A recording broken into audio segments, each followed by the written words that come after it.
Chess greetings to you all. Welcome to Chess Collab. My name is Alfred. Today we are going to focus on how the pawn moves. So let's just dive into the conversation right away. Right. Right from the beginning, we've got 8 pawns for each team. In other words, you will realize that for black, you will find the pawns on the 7th rank. And for white, you will find the pawns on the 2nd rank. And remember, all the time in chess, white moves first.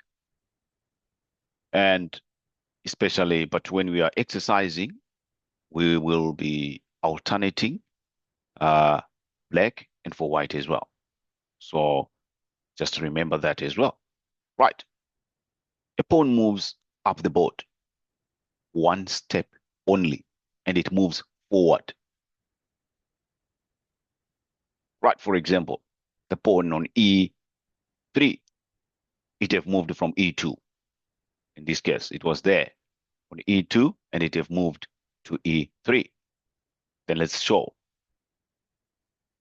Let's move on. Give an opportunity for black to move. White have just moved. Now it's the black's turn to move. Right, in this case, then black have just moved to E6. Just remember, as I've already mentioned, one step at a time. But there is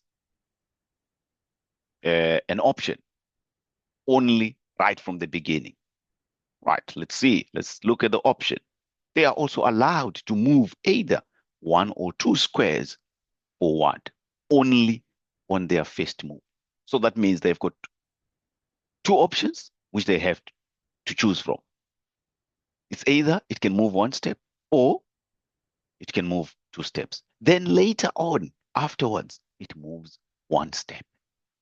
Please remember that, 1 step onwards. Right, in this case, as you look at the pawn, which was on D2, it can move to D4 right away from the beginning. It have already chosen to choose, it have already opted to move 2 steps.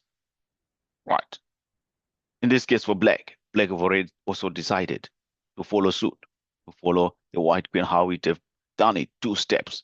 So in this case, to be moving from there on C7 to C5. Black have already moved.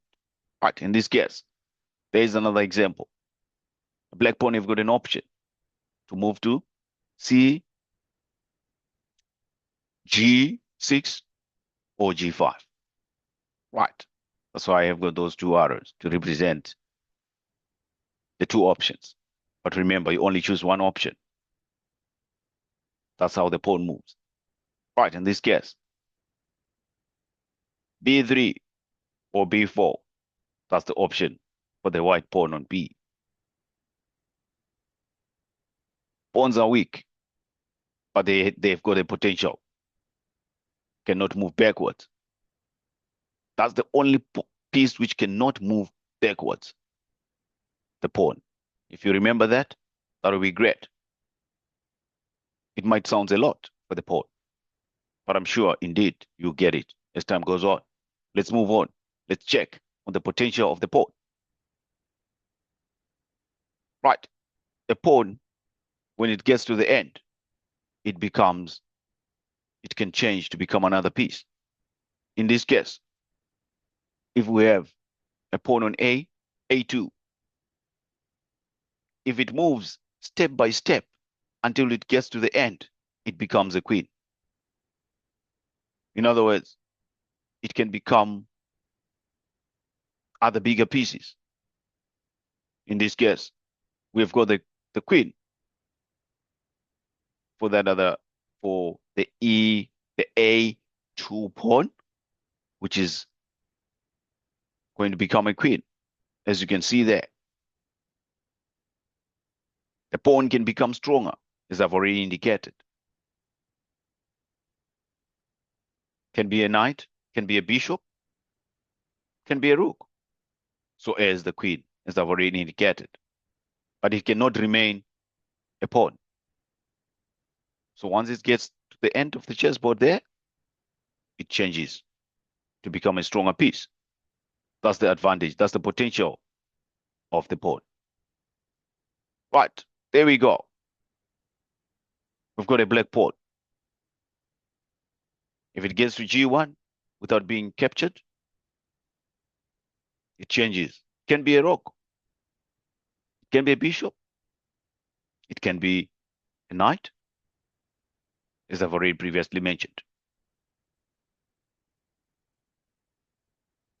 Maybe you might have a question now saying, so if I've got 8 pawns, so how many stronger pieces can I become? Yes, indeed. Each pawn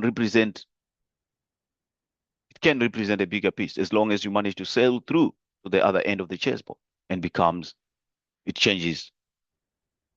Obviously, most of the chess players, they love queens. So you can have 8 more queens on the chessboard, including the old one which you have. Maybe then they'll become 9. That's according to the FIDE rule. It's allowed in chess. Right, let's move on. Cannot advance if the square ahead is blocked by another piece. What do I mean? I'm going to show you the scenario right on the chessboard. So in this case, for example, the black pawn here is blocked by the knight. In other words, the game can be over while it's there just like this. But it will only move when the knight have moved. But obviously, if there is another piece there, I'm going to explain as I explain how it captures. It's a different story. A pawn is the only piece which captures differently. Right, let's move on. In this case, white cannot move. Why? Simply it's blocked by d5. Again, in this case, white cannot move. It's blocked by the bishop on f5. Right, let's move on. How the pawn captures. As I've already indicated, you're going to see how it captures. I'm introducing a black pawn there. Right, there's a white pawn. I'm also going to introduce yet another black pawn there, as you can see. Now, what you have to remember, a pawn captures diagonally from where it is. Right, so in this case, this pawn on e4 can capture f5. Right, besides f5, it can also capture the knight on d5. A pawn captures even the bigger or the stronger pieces. It doesn't matter. It can even check the king.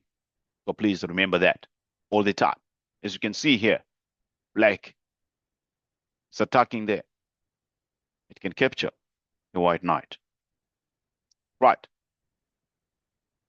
As I've already indicated, only captures differently from the way it moves. That's the pawn. It can also check the king.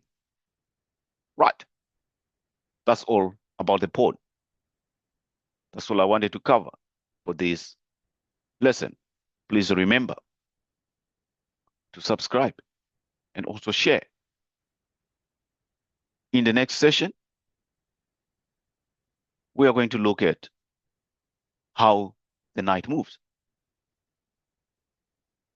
That's all. See you in the next session. Thank you.